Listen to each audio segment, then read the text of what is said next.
Hello everyone and welcome back to my channel. So this is a continuation of what we left the other day about Agile. So I will continue the concepts of Agile on this video. So if you have watched that video, then you are at the right video for continuing what Agile is. Okay. But if you are landing up to this video, I will highly recommend that first watch the previous video of Agile. Okay, the link of that video will be shared down below. So let's just get started.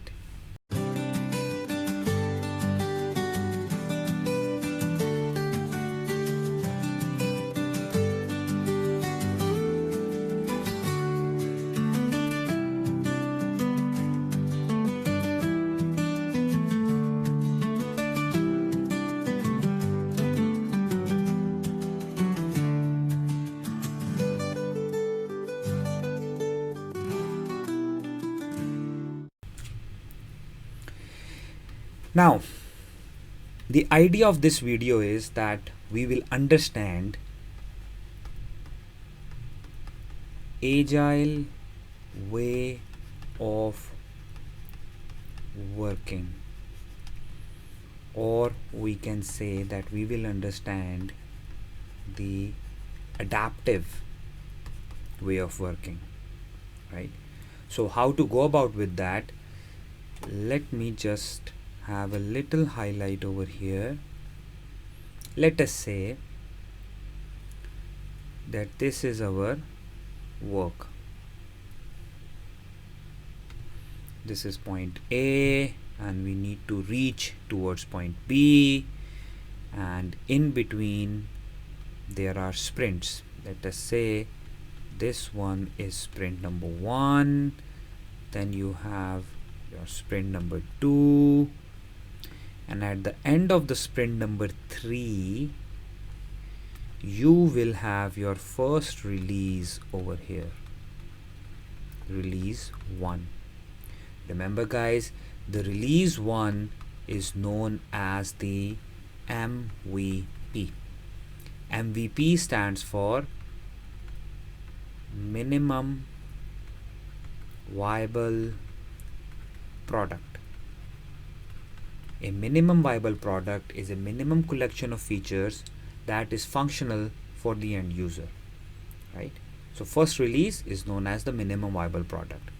But our work is not over here.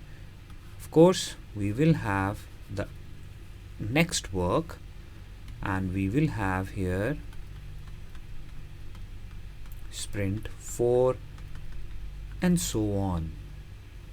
Okay, now how we reach towards sprint number 1, this is what we need to understand first. So for that we need to go all the way to the other side. The other side is that we have a product vision. From that product vision we create a product roadmap, and just imagine the thing that I have shown you in a yellow highlighter. That's a product roadmap that we need to go from point A to B. How we can go from point A to B? So we have sprints here. As we reach to point B, we will have a release. So that's a product roadmap. It's a visual summary from point A to point B. Now, from the product roadmap, we create the product backlog.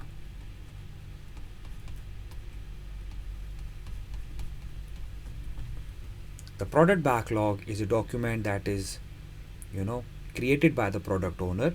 It contains user stories. User stories are the requirement from the user perspective. Those user stories are written by the product owner, and there is a specific format for writing the user stories, which is I, as a type of user, wants XYZ requirement, so that with a reason. That was covered in the previous video. So imagine the product backlog is written by the product owner. Of course, product owner gathers all the requirement, and let us say these are the requirements which the product owner has gathered: A, B, C, D, E, F. Now these are all the user stories. Let me call it as user stories. Now what will happen to these user stories? These user stories will get prioritized based upon high value and urgency. Urgency as in quick. And one more element that I will add over here: high risk. Agile teaches us that the risky user stories should be prioritized to the top to have a fail fast approach, basically fail safe approach as well. Okay, so anyways, high value, high urgency, the user stories are prioritized. Who is doing that? The product owner. Product owner knows the value, so product owner prioritize the delivery, value delivery. So let us say this prioritization will become like this one. Let me just shuffle these user stories. A, B, C, D, E, F are our user stories. So let me say that we have over here C, D, A, F, E and B. So I just shuffled them actually to make you realize that some prioritization has happened. So C is high value, high urgency. D is also high value, high urgency. So what we call it?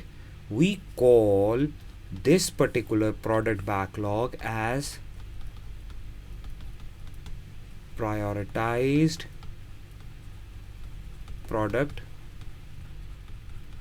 backlog, groomed product backlog, prioritized product backlog or groomed product backlog. Okay, then what will happen?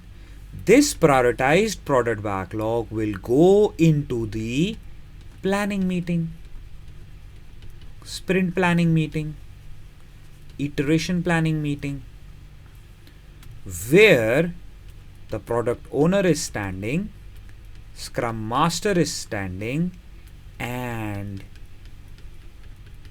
team members are standing over here. And during this meeting, the team will take the items from the product backlog, the prioritized product backlog, and based on their capacity, based on the team's capacity, they will put the user stories into the sprint backlog.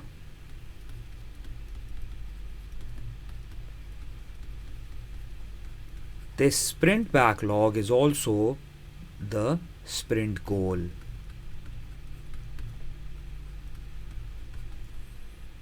So what's going on over here?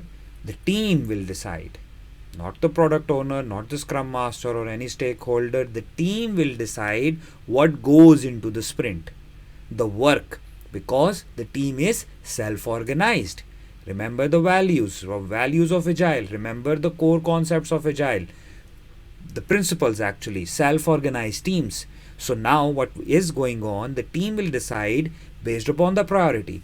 What does that mean? It means that the team members will only take the top priority items. They cannot take C, D and B. No. C, D. If they want to take another one, it has to be A. Okay. So we have here the sprint backlog.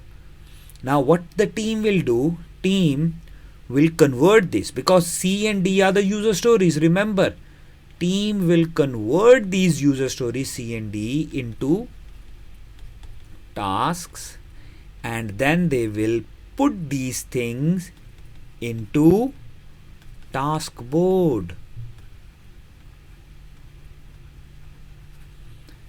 The task board is also known as the Kanban board. Right? So the team will create the Kanban board. Now, just give you a little heads up, what's the Kanban board? Kanban is a Japanese word that means signboard. It is a type of information radiator that is used by the team to display the work that is going on so that the team performance can improve, and it gives a visibility on how the work is progressing. It is based upon the pull system of the work, which limits the work in progress. So how it works, this is the Kanban board. If I visualize it over here, that's the board. And let us say we have these three columns. Task is the first column name. Work in progress, WIP, is the second column. And done is the third column. We will put all the tasks in the form of sticky notes. Remember the word I'm using, sticky notes. Why? Because information radiators are very well executed if they are high touch and low tech. High touch means it should be interactable. People should be able to interact with the task board. Now, sticky notes are placed in the task column. What will happen? Throughout the sprint, team member will take one sticky note and put that in the work in progress column. And then with the passage of time, once the work is done on that sticky note, the same sticky note will travel into the done column. Throughout the sprint, you will see the progress happening in front of you from the populated task column going all the way to done column. That's the Kanban board. Okay. So anyways, moving forward, the team prepared it, and now they can officially, formally kickstart the sprint. Once these things are done, where they have reached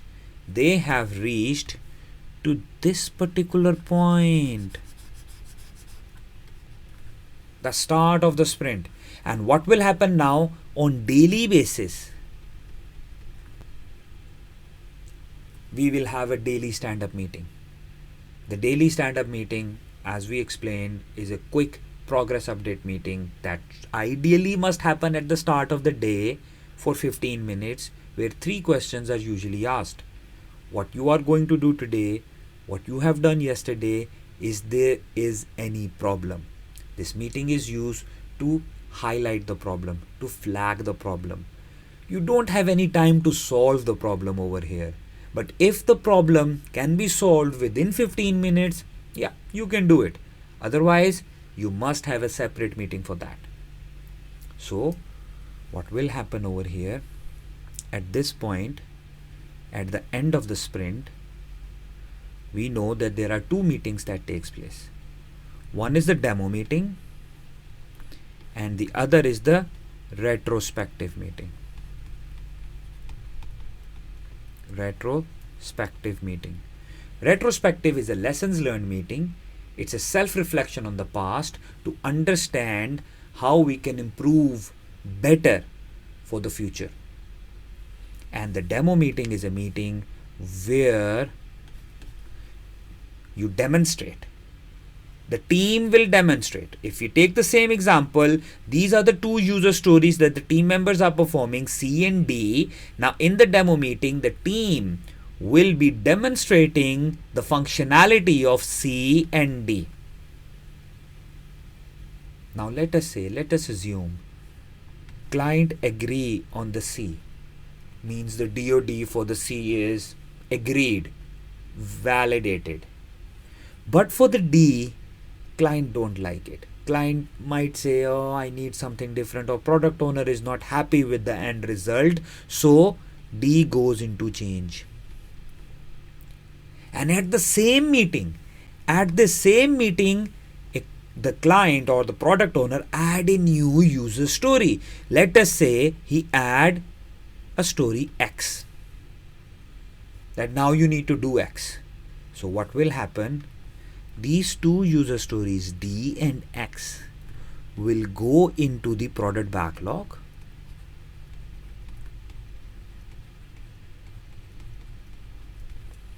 Right? These two user stories, D and X, will go into the product backlog, and this product backlog will get reprioritized for next sprint plan. For the next sprint plan. So D and X will enter into the product backlog, which we already have these features available. If you see from the highlight, A, F, E and B, these are the pending features that are available. D and X will enter into this A, F, E and B and will get reprioritized for the next sprint. And this is how we move from one sprint to another sprint and to another sprint. Changes are incorporated during the demonstration meeting. Okay, this is the basic flow of Agile that you guys must know. Now, here, for example, we are in now second sprint, and we are in the middle of the second sprint, exactly in the middle of the second sprint. Some change came now in the middle of the sprint. Now the change is coming in the middle of the sprint. What we will do, right? Ideally, the guideline says no changes are allowed during the sprint.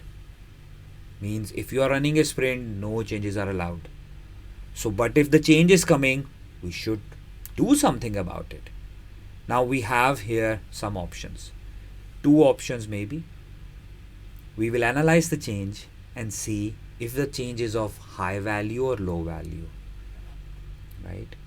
So we will analyze the change and see if it is of high value or if it is of low value. Now, if it is of high value, we will end the sprint. If it is of low value, we will wait for the sprint to end. Now, if it is of high value, we end the sprint, and you know what happens at the end of the sprint. You will have a demonstration meeting where you discuss the change, and the same procedure will go on. And if it is of low value, you know what to do. You will wait for the sprint to end, and what will happen at the end of the sprint? The demonstration meeting will take place where you discuss that change, enter that into the backlog, reprioritize it, and move on to the next sprint. This is the Agile way of working that you must know for the PMP exam. Please, if you like this video, do share, like it, subscribe to my channel, and I will keep making videos, more and more videos, make the concepts as simple as possible for you guys. See you in the next video. Have a good day.